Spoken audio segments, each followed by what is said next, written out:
Hi, and welcome to this video, the United States Presidency. Today we're going to take a look at the President and the Constitution Part 2 to include vacancy and disability, presidential succession, salary, constitutional powers of the President, advice and consent, constitutional responsibilities of the President and the Supreme Court, and lastly, the oath of office. Okay, so let's begin. Article 2, Section 1, Clause 6 describes the vacancy and disability of the presidency. And it says, in case of the removal of the president from office or of his death, resignation, or inability to discharge the powers and duties of the said office, the same shall devolve on the vice president, and the Congress may by law provide for the case of removal, death, resignation, or inability, both of the president and vice president, declaring what officer shall then act as president, shall then act as president, and such officer shall act accordingly until the disability be removed or president shall be elected. So the first presidential line of succession was established in 1792. In the event of the removal, resignation, or death of both the president and vice president, the president pro tempore of the Senate would act as president, followed by the Speaker of the House. This act was never implemented, however. In the case where a vice president became president, the vice presidency remained vacant.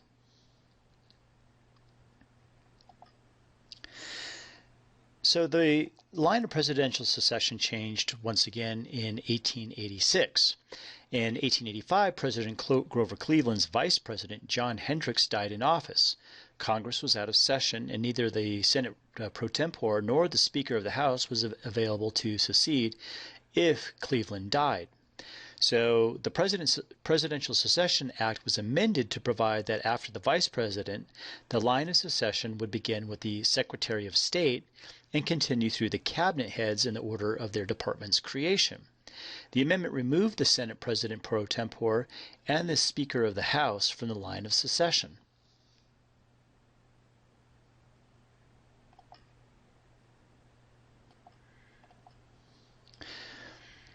Vice presidents who have succeeded presidents, was John Tyler, succeeded William Henry Harrison in 1841. After Harrison died in office, Tyler was the first vice president to succeed the president. Happened again with Millard Fillmore, who succeeded Zachary Taylor. Andrew Johnson succeeded Abraham Lincoln in 1865 when Abraham Lincoln was assassinated. Chester Arthur succeeded James Garfield in 1881 as Garfield was assassinated as well. Theodore Roosevelt succeeded William McKinley in 1901. McKinley was also assassinated. Calvin Coolidge succeeded Warren Harding, who in 1923 died of heart problems. Harry Truman succeeded Franklin Roosevelt, who died of a cerebral hemorrhage in 1945. Lyndon Johnson succeeded President Kennedy in 1963 as Kennedy was assassinated. And most recently, Gerald Ford succeeded Richard Nixon in 1974 after Nixon resigned. So the Presidential Succession Act was changed once again in 1947 and established the line of succession to the office of president in the event that neither the president nor the vice president is able to, quote, discharge the powers and duties of the office. This is the order that is in effect today. So if the president should die and the vice president is incapacitated or dies, the Speaker of the House is next in line, followed by the President pro tempore of the U.S. Senate, and then the Secretary of State, the Secretary of Treasury, and then it goes on down the other cabinet level positions. The 25th Amendment establishes procedures for filling a vacancy in the office of the president and also for determining whether or not a president is capable of discharging the duties of office. In the event that the vice presidency should become vacant, the president may nominate a new vice president. And this has happened a couple of times in American history. There's also temporary transfers of powers under the 25th Amendment. This happens when the president may temporarily transfer power to the vice president by issuing an order in writing to the president pro tempore of the Senate. The vice president and a majority of cabinet secretaries of Congress may issue the same order. This happened recently under George H.W. Bush, when Ronald Reagan had a medical procedure done, and same thing with Vice President Dick Cheney, as President Bush also had a medical procedure. I want to talk to you about the Curse of Tippecanoe, or the 20-year curse. If you look at the first president to die in office, that was William Henry Harrison, and it's called the Curse of Tippecanoe because William Henry Harrison ran with the campaign slogan of Tippecanoe and Tyler too. So anyway, he was elected in 1940 and he dies of pneumonia.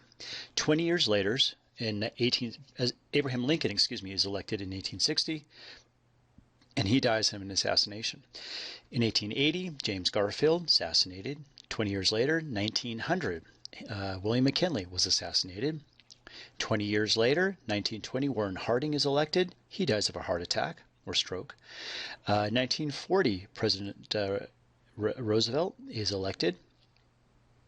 That was his fourth term, and he dies of a cerebral hemorrhage.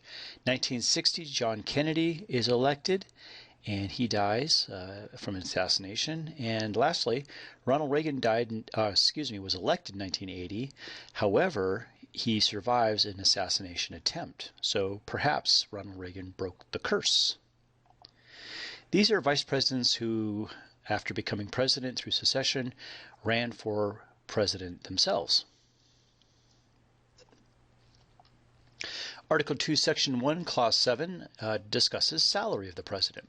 The president shall, at stated times, receive for his services a compensation which shall neither be increased nor diminished during the period for which he shall have been elected, and he shall not receive within the period any other emolument, that means pay or other compensation, from the United States or any of them.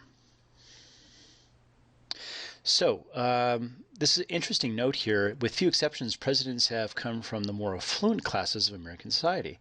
Forbes magazine has estimated that the wealthiest presidents in the United States history were George Washington, John Kennedy, Andrew Jackson, Lyndon Johnson, and Herbert Hoover. Of course, this was done in 2004. Okay. Today, salary and benefits. As mentioned, the president's salary is set by Congress, and in 2001 the presidential salary was doubled from $200,000 to $400,000 per year. The president is allowed a $50,000 expense account, a $100,000 non-taxable travel account, and $19,000 for entertainment. Other benefits of becoming the president: Air Force One, Cadillac One, which is the limousine, and Marine One, which is the helicopter. The president lives at the White House and may use Camp David for retreats and conferences. The president is attended by White House staff, including kitchen, housekeeping, and security. Okay, let's talk about presidential retirement. In 1958, the Former President's Act was signed into law, and retired presidents received a pension equal to the salary of executive cabinet secretaries, which is about $200,000 in 2008. The Act provides former presidents with a pension, in-office staff, health care at military hospitals, funds to construct and maintain a presidential library, and lifetime Secret Service protection. Secret Service protection was reduced to 10 years in 1997. The Presidential Libraries Act of 1955 ensures the preservation of presidential papers and their availability to American people who wish to study the president at a future time. The Libraries Act of 1986 encourages private endowments to presidential libraries in order to reduce operating costs. And every president since, I believe it was Delano Roosevelt, has their own presidential library.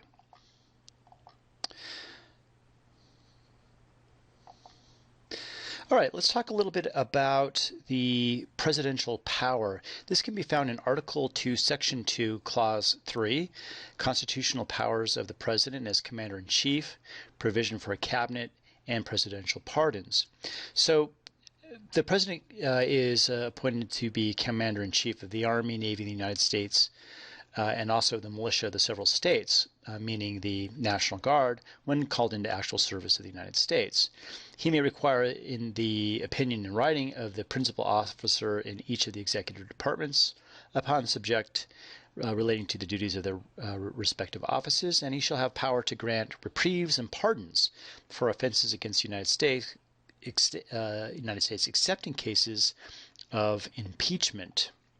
The President is the Commander-in-Chief of all U.S. Armed Forces. The President may not declare war, but only Congress can do that. However, the President may deploy troops to foreign countries for military operations or as police actions with the United Nations. This can be seen clearly in 1941 when Franklin Delano Roosevelt, in response to the attack at Pearl Harbor, asked Congress to declare war, which in fact they did. Congressional Declaration of War on Japan was signed December 8th, 1941, and I should point out this is the last time in American history that the Congress declared officially war. The President's cabinet consists of the executive officers of the agencies of the federal government. These are nominated by the President and approved by the Senate. The President has the power to grant pardons, completely releasing a person from punishment for a crime.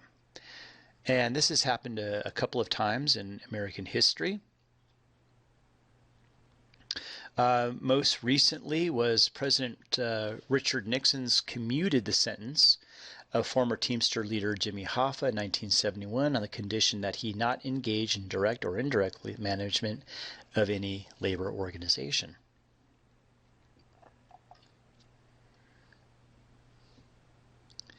Probably one of the most famous of the presidential pardons occurred in 1974 when Gerald Ford pardoned Richard Nixon for any wrongdoing. This is after Nixon had resigned. They were talking or thinking about going after Nixon for other offenses. However, Ford pardoned him. Sometimes presidential pardons have the perception of helping friends or cover-ups. As you can see, in 1981, President Ronald Reagan pardoned the FBI Special Agent Mark Felt and Edward S. Miller, who had been found guilty of breaking into protesters' homes and offices without warrants. George Steinbrenner, owner of the New York Yankees, pleaded guilty to making illegal contributions to Nixon's re-election campaign and was pardoned by President Reagan in 1989. Here are a few more recent instances of presidential pardons.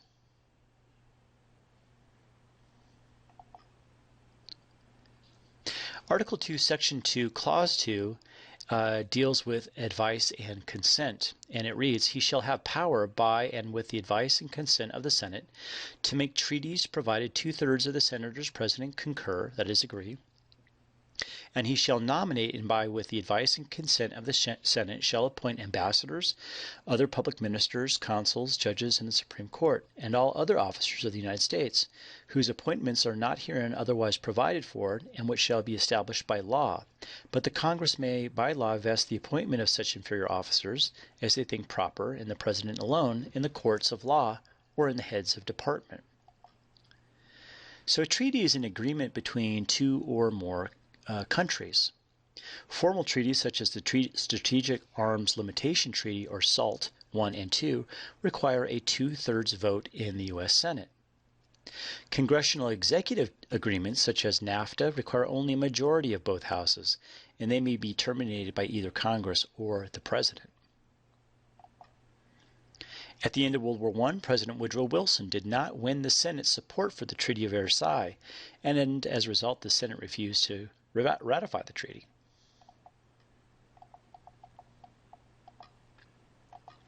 The President and the Supreme Court. The President nominates members of the Supreme Court with the approval of the Senate.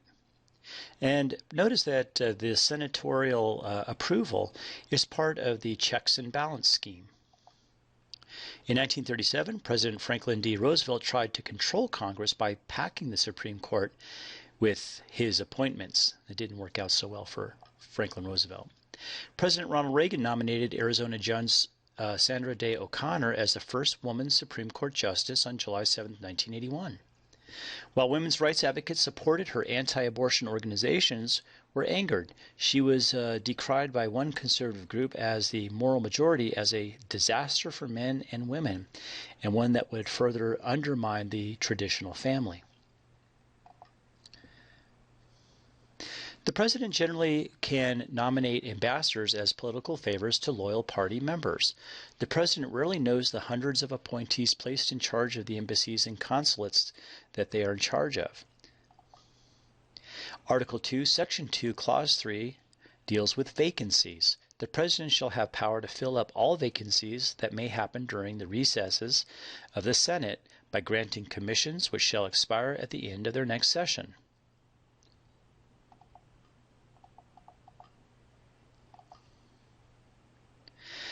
Constitutional responsibilities of the president can be found in Article 2, Section 3.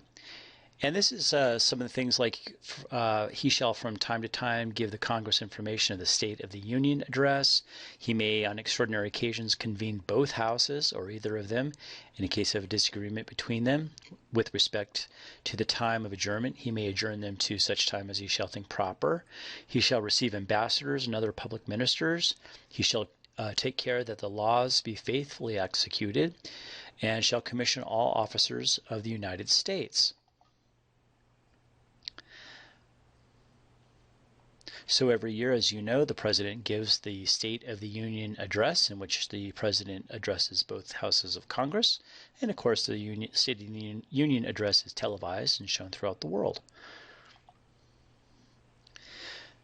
Special sessions of Congress. The president most often calls a special session of the Senate for nominations or for treaties. Franklin Roosevelt called Congress into special session in March 1933 to pass emergency banking and relief legislation during the Great Depression. This began the first 100 days of the New Deal. There have been other examples. Meetings with ambassadors and other foreign officials as part of the responsibilities of the presidency. Here's a nice picture of presidents together.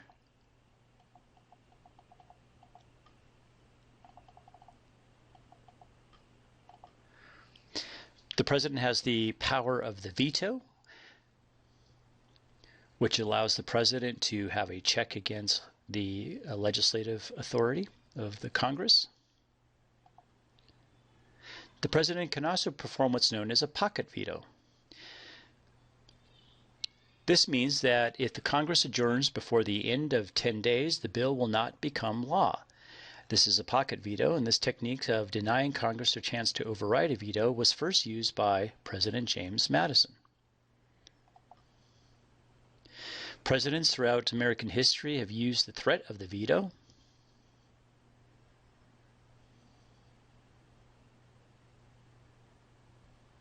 And threats of vetoes usually is something that the president does to force Congress to negotiate with him. Presidents are responsible for commissioning military officers. And the president is required to take or swear to an oath of office. And this can be found in Article 2 as well. I do solemnly swear that I will faithfully execute the office of President of the United States and will, to the best of my ability, preserve, protect, and defend the Constitution of the United States.